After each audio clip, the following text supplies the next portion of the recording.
The moment my mother told me I was no longer welcome in the family, I was standing in a parking lot in Burlington, Vermont, watching autumn leaves skitter across wet pavement. I didn't cry. I didn't scream. I just stood there, phone pressed to my ear, feeling the cold October wind cut through my jacket while her words cut even deeper. 3 days earlier, at my sister Sophia's engagement party, I had committed the unforgivable sin of refusing to lie. My mother, Genevieve Vance, had asked me to inflate my income when speaking to Sophia's future in-laws, to make my sister look better by association. I had said no. Not rudely. Just a simple, quiet no. I worked in industrial automation, managing accounts for Velmark Automation. And while my $85,000 salary plus bonuses afforded me a comfortable life and substantial savings, it wasn't the kind of career my mother could brag about at her charity luncheons. To her, I worked at a factory. To her, I was an embarrassment. The phone call was brief and brutal. "I've told you before. Don't come crawling back here expecting anything from us. You chose to embarrass this family. We've decided you're no longer welcome. Ever." The line went dead. My phone nearly slipped from my trembling fingers. I was 27 years old, a senior account manager at a respected company, financially independent, and objectively successful. But to Genevieve and Sophia, I was the family failure. The one who had chosen a blue-collar adjacent career instead of something they could show off. They didn't know about my savings account. They didn't know about my performance bonuses. I had learned years ago to keep my successes quiet, to avoid disrupting their carefully constructed narrative of my inadequacy. That evening, I drove past the house where I grew up, the Grand Colonial on Prospect Street. When I walked up to the front door, my key no longer worked. They had changed the locks. I had been literally locked out of the family. I stood on that porch where my father Richard used to read the Sunday paper, where Sophia and I had once posed for Easter photos. Now I was a stranger. I tried calling Sophia. 4 calls, 7 texts, all ignored. My big sister, the golden child, had made her choice. She had chosen our mother's approval over any loyalty she might have felt toward me. Sophia had always been the favorite, the one who did everything right, who dated the right men and joined the right clubs. Never mind that, she had never held a full-time job, that she lived off an allowance from our mother. She looked the part. And in Genevieve's world, appearances were everything. 2 days later, I received a text from an unknown number. Urgent family financial matter requiring immediate attention. Contact David Chen. Northwell Financial Services. I stared at the message, anger and confusion warring in my chest. Why would the family's financial advisor be contacting me after I had just been excommunicated? The meeting was set for Saturday morning. I woke to cold, persistent drizzle and drove to David Chen's office.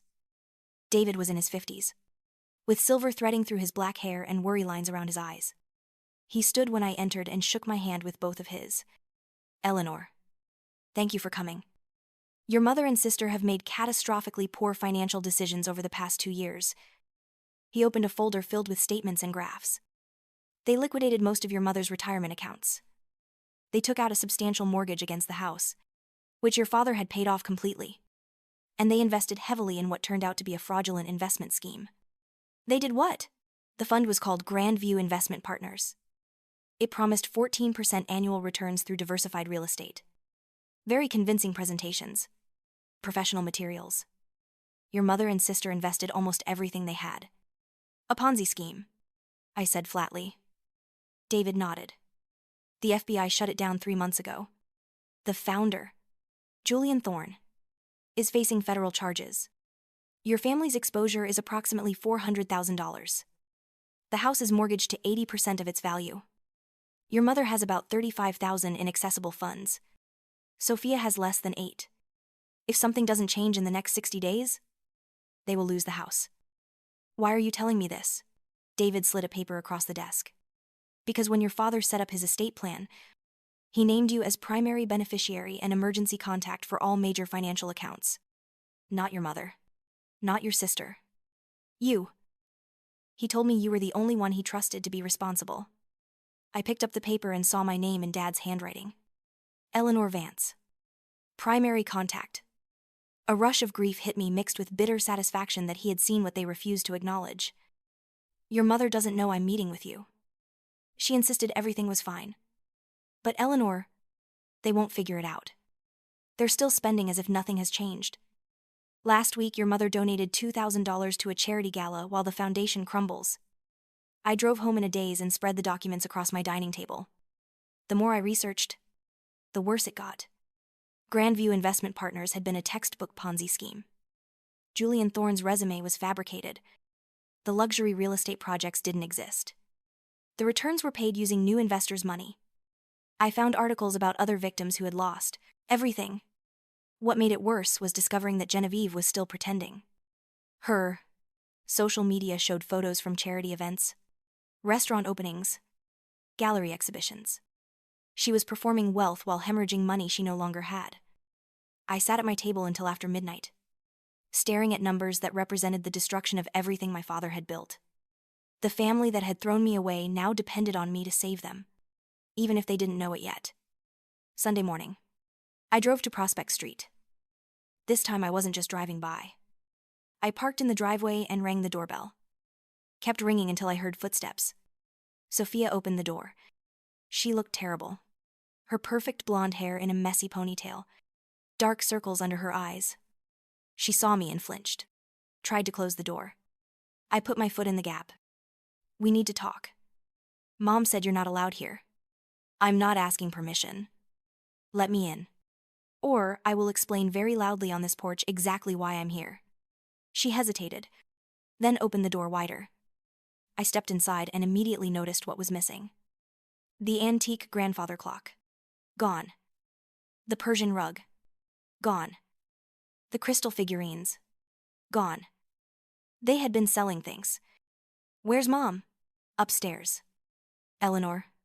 Please. We don't want drama. Then you shouldn't have stolen $400,000 from your future. I said it louder than necessary. I heard footsteps upstairs. Then Genevieve appeared at the top of the staircase. She had aged. My mother, always so carefully preserved, looked like she had aged 10 years. Her hair was still perfect. Her clothes expensive. But something in her face had collapsed. She pulled herself straight and looked down at me with forced dignity. I told you that you weren't welcome here. And I would have been happy to oblige. Except for one small problem. I pulled out my phone. When Dad died, he made me the primary beneficiary and emergency contact for your investment accounts. Both of you. Which means when your fraudulent investment scheme collapsed, the notifications came to me. I watched the color drain from Genevieve's face. Sophia made a small whimpering sound. I held up my phone showing an article with Julian Thorne's photo. Grandview Investment Partners. Federal charges of wire fraud and money laundering. Julian Thorne operated a classic Ponzi scheme that defrauded investors of over $60 million. Those luxury real estate projects never existed. Those returns were just recycled money from new victims. We were told he was legitimate. Sophia started weakly. Of course he seemed legitimate. That's how con artists work. They wear nice suits and use impressive words. And they take everything you have. I turned to Genevieve. Did you even consult David Chen before investing? Or did you just hand over hundreds of thousands because Julian Thorne played golf at the right country club? Genevieve descended the stairs slowly. We don't need your judgment. Eleanor, this is our problem to solve. Really? Because you have about 60 days before the bank forecloses. You've mortgaged the house to 80% of its value. You have virtually no liquid assets. And you're still spending like everything is fine. How much did you get for the grandfather clock? 1,000? It was worth at least 5 times that. Sophia sank onto the sofa arm, hands covering her face. Genevieve stood rigid, jaw clenched. Why are you here? To gloat? Dad made me the emergency contact because he knew this might happen. He knew that without him to keep things grounded, you would chase status over substance.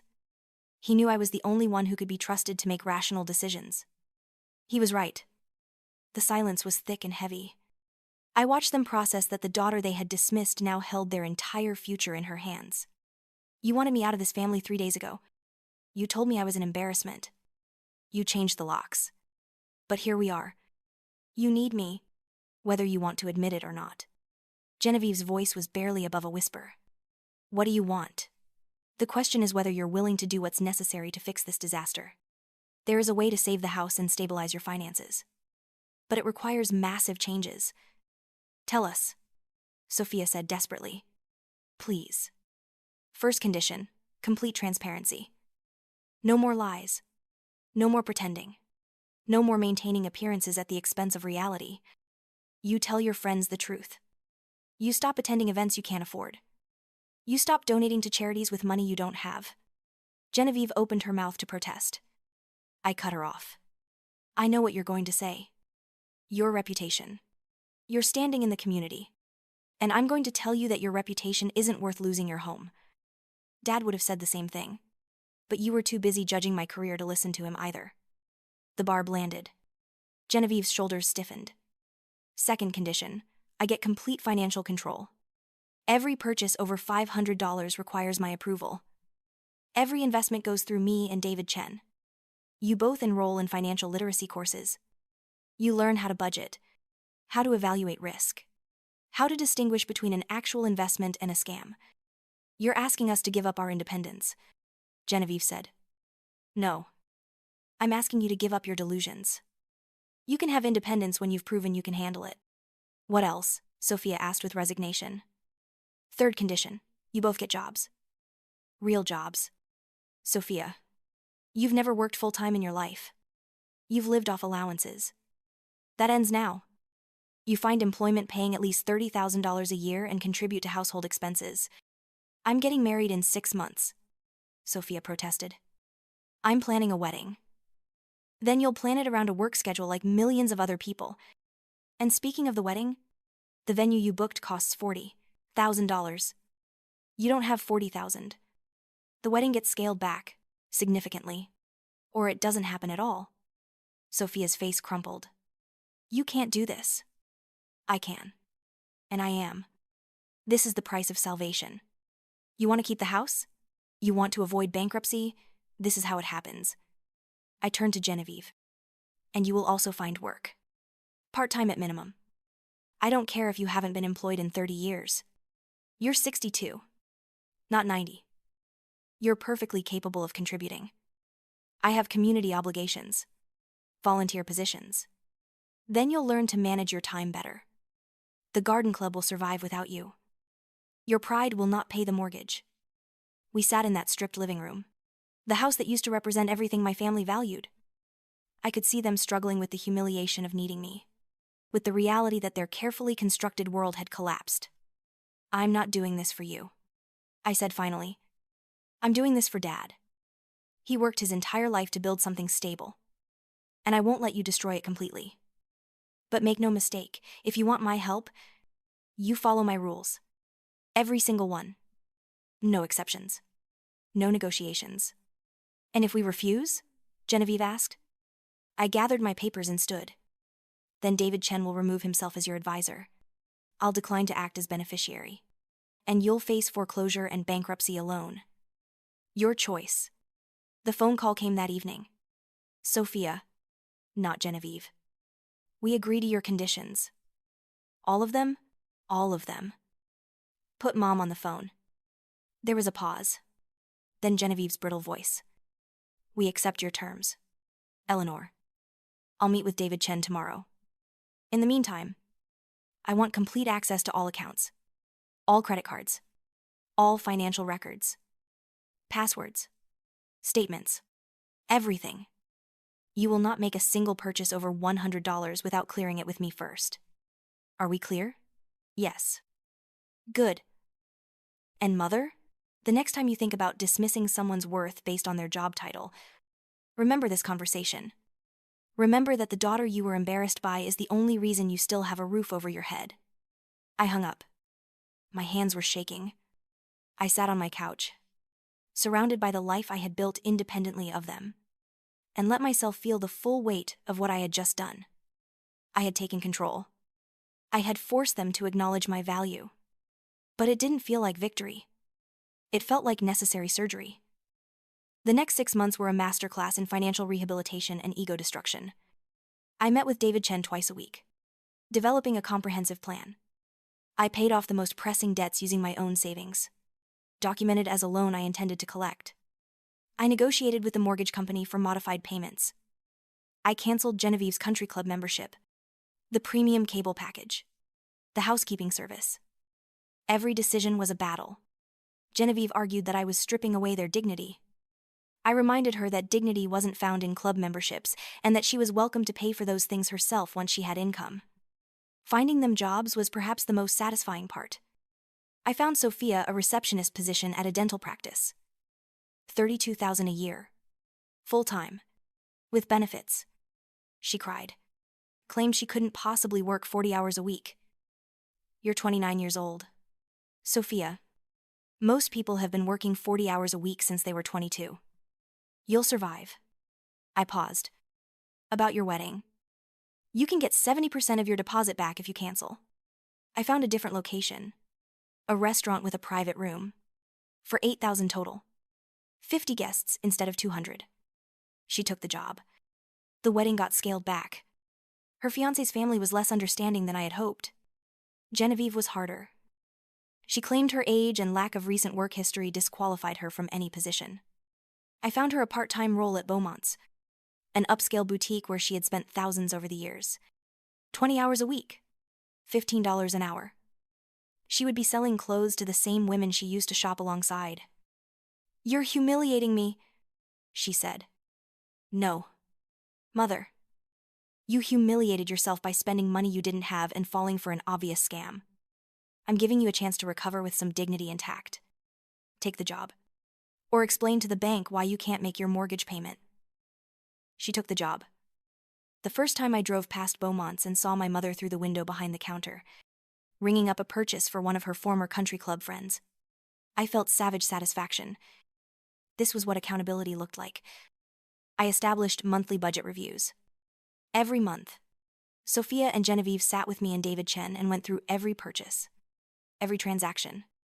I rejected Sophia's $300 lunch with bridesmaids. You can celebrate at Applebee's until your financial situation improves. I questioned Genevieve's $250 hair salon bill. You can go to a regular salon like everyone else. I vetoed a charitable donation Genevieve tried to make. The garden club can have your time instead of your money. Every confrontation stripped away another layer of pretense. I was forcing them to live in reality. But slowly, grudgingly, the numbers improved. Credit card balances decreased. Mortgage payments stayed current. The depleted savings account began to rebuild. I tracked everything in spreadsheets that would have made my father proud. Income versus expenses. Debt reduction timelines. Projected savings growth.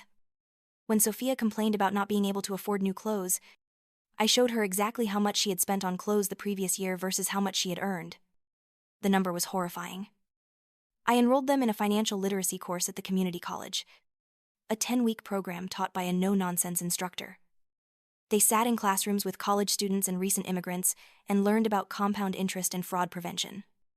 The same fraud prevention that could have saved them $400,000. I attended one of their classes unannounced. The instructor was covering Ponzi schemes, using Grandview Investment Partners as a case study. Sophia raised her hand with shaking fingers when asked about personal experience with fraud. My family lost almost everything to Grandview, she said quietly. We trusted the wrong person. 6 months after I had stood in that parking lot, Julian Thorne's trial began. David Chen called to say the prosecutor wanted victim statements. I spent an evening drafting a detailed account of my family's financial situation before and after the investment, the near bankruptcy narrowly avoided. I wanted that document to represent every ounce of suffering Thorne's greed had caused. When the verdict came back guilty on all counts, when the judge sentenced Julian Thorne to 15 years in federal prison and ordered him to forfeit all assets for restitution, I felt something cold and sharp settle in my chest. It wasn't enough. No sentence could return what had been stolen, but it was justice. I watched the news coverage of Thorne being led away in handcuffs, his expensive suit and confident smile replaced by prison orange and blank expression. I thought about all the people he had hurt, all the lives destroyed. That evening, Genevieve called me. Not a text. An actual phone call. Eleanor, I saw the news about the sentencing. I need to tell you something before I lose my courage. I owe you an apology. Several apologies. I was wrong about your career. I was wrong about your capabilities. I was wrong about treating you like a disappointment when you were the only one with any sense. You saved this family when we were too proud and too foolish to save ourselves. My throat was tight. What brought this on? 6 months of reality. 6 months of working retail. Living on a budget. Watching you manage our disaster with more skill than I would have believed possible. 6 months of realizing that everything I thought mattered was just vanity. Mom, let me finish. Your father tried to tell me, before he died. He tried to explain that you had the most important qualities: reliability, responsibility, financial sense. I didn't listen. I was too busy being embarrassed that you weren't a lawyer or married to someone impressive. I missed what was right in front of me. A daughter who was actually successful, actually stable, actually worth being proud of. I'm not doing this for your approval anymore. I know. That's what makes it worse. You're helping us despite everything. Not because of anything we deserve. That's character I clearly didn't instill in you. You must have gotten it from your father. We talked for 20 minutes. The most honest conversation I had ever had with my mother. She told me about how humiliating it had been to work at Beaumont's at first. How former friends had whispered and stared. How she had wanted to quit every day for the first month. But she had persevered. Partly because she had no choice. Partly because she had started to understand the value of earning her own money. Sophia called the next day with her own tearful apology. Her wedding was in 2 months. Scaled down and realistic. If he leaves me over that, then you were right about him too. I deserve someone who wants me. Not the illusion of wealth. The wedding was small and genuine. 50 guests in a restaurant's private room. Simple ceremony. Excellent food that didn't cost a fortune. Sophia wore a regular bridal shop dress. It was beautiful in its simplicity. I stood as Sophia's maid of honor. A role she had initially given to a socialite friend who disappeared when the money did. My toast was short. To my sister Sophia, who has learned more this year than in all the years before. To her husband, Jason, who stayed when things got real. And to my father, who taught me that real wealth isn't measured in dollars or status, but in the strength to do what's right even when it's hard. The wedding cost $8,000 total. A year ago, Sophia would have been mortified. Now, she beamed with genuine happiness. A year after the parking lot phone call, I met with David Chen. He pulled up a financial dashboard. Look at this. The mortgage balance had decreased significantly. Credit card debt was nearly eliminated. Retirement accounts were being rebuilt. There was an emergency fund that hadn't existed before. Your family is stable. Genuinely stable. The work you've done, the systems you put in place. It's actually working. Because I'm micromanaging everything. For now. But look at the trajectory. Genevieve got promoted to assistant manager at Beaumont's. Sophia's talking about taking night classes to become a dental hygienist. They're building actual careers instead of killing time until the next trust fund distribution. Over the following months, I gradually stepped back. I stopped reviewing every transaction. Stopped requiring approval for routine purchases. And remarkably, they didn't collapse. They stayed on budget, continued working, continued making responsible decisions. Sophia enrolled in a dental hygienist program, taking night classes twice a week. She was energized by the idea of a real career with real earning potential. Genevieve took her role at Beaumont's more seriously than I had expected, using her natural sense of style to become genuinely good at helping customers. She developed a following of regular clients. Our relationship remained complicated. We weren't close the way mothers and daughters should be. But we were honest with each other in a way we had never been before. We talked about real things, work challenges, financial goals, personal struggles. We didn't perform for each other anymore. One evening, about 18 months after the crisis, Genevieve invited me for dinner. Just the two of us. The house looked different. The ostentatious decorations replaced by simpler touches. Photos of the family, including several of Dad, now hung on the walls. The rooms felt warmer, less like a showplace and more like a home. Genevieve had cooked roasted chicken and vegetables. We sat at the kitchen table, the informal one. I've been thinking about the kind of mother I was, the things I valued, the messages I sent you and Sophia. I was raised to believe that appearances mattered more than substance. My mother taught me that a woman's worth was measured by who she married, what she wore, where she was seen. I inherited those values without questioning them, and I passed them on to you. When you chose a career I couldn't brag about at parties, I saw it as a personal failure. I never meant it as rejection, I said quietly. I know that now. I understand that you were the only one of us who had real values, real substance. You were building something authentic while Sophia and I maintained an elaborate facade. Your father saw it. He tried to tell me, but I wouldn't listen. She took my hand. Her fingers were rougher now, marked by work rather than spa treatments. I can't undo the years I wasted being disappointed in a daughter I should have been proud of. I can't take back the things I said, the way I made you feel less than. But I want you to know that I see you now. Eleanor, I see who you really are. And you're extraordinary. I felt tears prick my eyes. This was what I had wanted for so long. My mother's genuine approval. Freely given. Based on who I actually was. It should have felt like complete victory.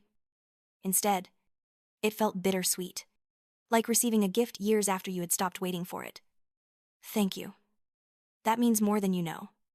Does it? Or is it too late? I thought carefully. It's not too late for us to have a relationship. But it's too late for us to have the relationship we might have had if things had been different from the start. I can forgive you. Mom, I have forgiven you. But I can't forget. Those years of being dismissed shaped me. They made me doubt myself in ways I'm still working to overcome.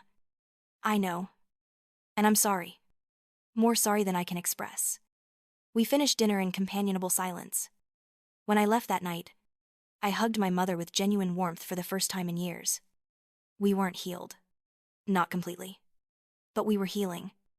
2 years after the initial crisis, I attended a restitution hearing for Julian Thorne's case. The government had recovered some assets. My family would receive approximately $40,000, a fraction of what they had lost. But the hearing was held in a federal courthouse. Victims testified. Many elderly retirees who had lost everything. The prosecutor read excerpts from impact statements, including mine.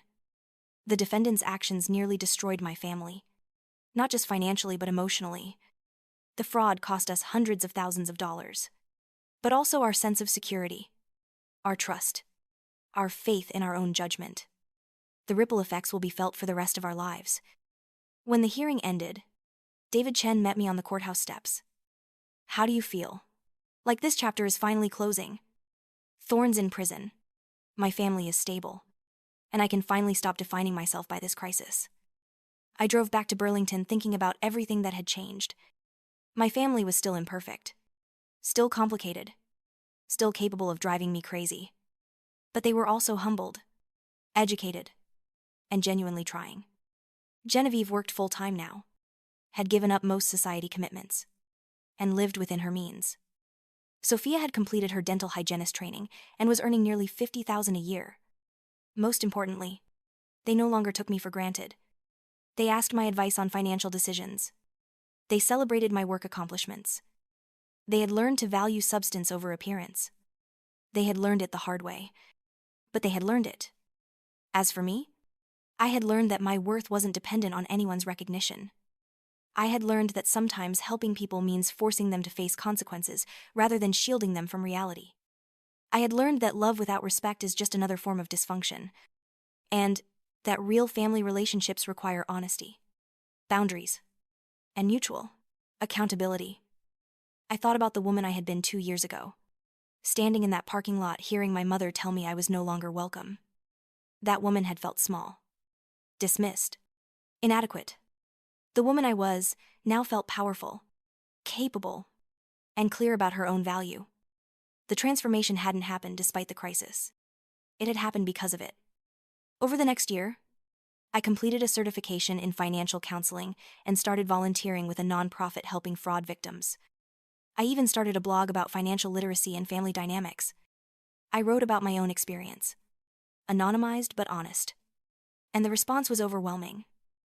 Hundreds reached out to share their stories of being the responsible one in a family of spenders, of having to save people who didn't value them. My blog post, "The Golden Trap When Your Family Only Values You in Crisis," went viral. I wrote about families that chase status often, devaluing members who prioritize substance and stability, until those qualities become desperately needed. The comments filled with people thanking me for putting words to their experiences. 3 years after the initial crisis, I attended Sophia's graduation from her dental hygienist program. Genevieve and I sat together, and I watched my mother cry with genuine pride as Sophia walked across the stage. "I never thought she'd finish," Genevieve whispered. "She's never finished anything. She's grown up. You both have." At dinner, after, Sophia said to me, "I couldn't have done this without you.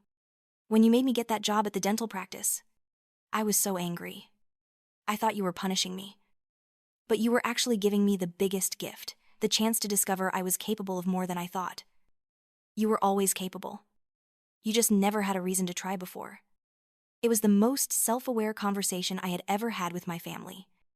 3 years ago, they never could have admitted their mistakes. The people sitting with me now were different. Humbled by experience. Educated by consequences. 4 years after standing in that parking lot, I stood outside a community center about to give a workshop on fraud prevention. 50 people had registered. My phone rang. It was Genevieve.